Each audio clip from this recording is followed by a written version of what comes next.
আগে ভিডিওটি দেখুন, তারপরে বলছি। অনেকেই প্রশ্ন করে জুলাই সনদে কি আছে?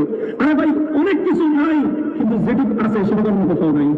জুলাই সনদে বলা হয়েছে 1947-এর দেশ বিভক্তির কথা, 71 সাল থেকে 24 সাল পর্যন্ত, 72 থেকে 24 15 সাল পর্যন্ত বাংলাদেশে 47-এর নাম উচ্চারণ করা নিষিদ্ধ ছিল।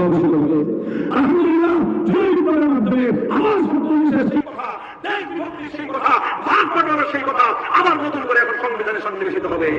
এই জুলাই সনদে 71-এর মুক্তিযুদ্ধের কথা আছে।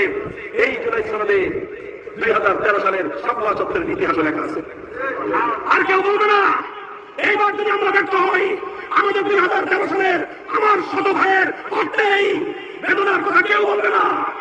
এই সুযোগ পাওয়ার পরে যদি আমরা এটাকে প্রতিষ্ঠা করতে না পারি, ইতিহাস আমাদেরকে ক্ষমা করবে না। মনে রেখো, আমাদের ভাইদেরকে কি বলবো ভুল করে সাহায্য বাহিনী